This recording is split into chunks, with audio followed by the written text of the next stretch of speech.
बुलाती हूँ।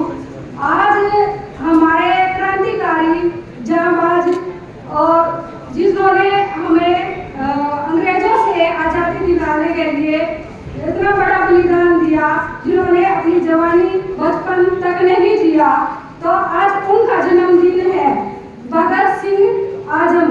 तो उन्होंने एक बात कही थी,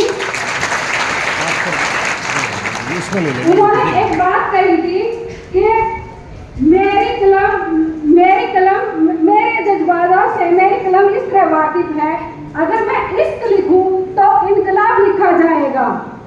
तो हमारे जितने भी क्रांतिकारी महापुरुष, महानायक, महानायिका हुए, उन्होंने हमें गोरे अंग्रेजों से तो आज़ादी दिला दी, अब जरूरत है हमें काले अंग्रेजों से आज़ादी दिलाने की, और वो कौन करेगा? सिर्फ हम लोग ही करेंगे। काले अंग्रेज कौन? जो हमें आगे नहीं बढ़ने देते। हमारे महापुरुषों ने, बाबा साहब ने, जो हमें आरक्षण जिसको हम बोलते हैं, मैं उसको आरक्षण नहीं कहूँगी, वो हमारा प्रतिनिधित्व है, और ये प्रतिनिधित्व हमें इसलिए दिया गया था ताकि हम समाज में जिनको हम उच्च वर्ग के बोलते हैं, जिनको स्वर्ण बोलते हैं, उनके समान जीने के लिए, उनके साथ हमें आदर सम्मान जीने के लिए, हमें आगे बढ़ने के लिए, और हमारे साथ जो भेदभाव हुआ था उसको खत्म करने के लिए इसका प्रतिनिधित्व का जो है बाबा साहब ने हमें दिया था। तो आज हम बात कर रहे हैं बाबा साहब के ऊपर।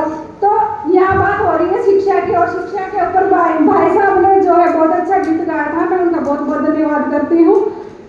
तो यहाँ अभी सभी ने बताया कि शिक्षा क्यों जरूरी है। अभी जब भाई साहब ने बताया था कि जो हमारे राष्ट्रपिता ज्योतिबा फुले हुए हैं, उन्होंने भी शिक्षा के ऊपर एक बात कही थी कि विद्या बिना मति गई, और मति बिना नीति गई, नीति बिना गति गई, गति बिना वित्त गया, वित्त बिना शुद्ध गए, इतने अनर्थ एक विद्या ने किया।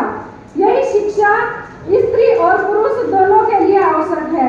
आज मैं आपके सामने इस माइक और मंच पर जो बोल रही हूँ, ये सिर्फ और सिर्फ हमारे महापुरुषों की देन, माता सावित्रीबाई फुले और राष्ट्रपिता ज्योतिबा फुले, हमारे बाबा साहब की देन से मैं वो आपके सामने बोल रही हूँ, वरना मुझे कौन मंच और माइक देता।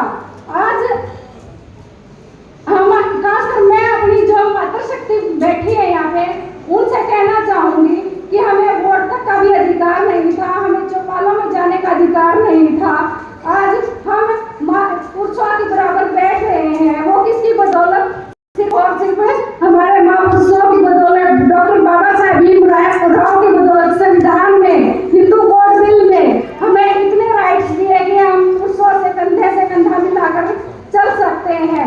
और दूसरी बात यह कि शिक्षा वो शरीर का दूध है, जो पिएगा वो दहाड़ेगा।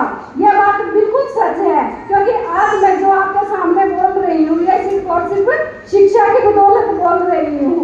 तो यहाँ जितने भी साथी यहाँ बोले हैं, वो सिर्फ और शिक्षा की बदौलत बोले हैं,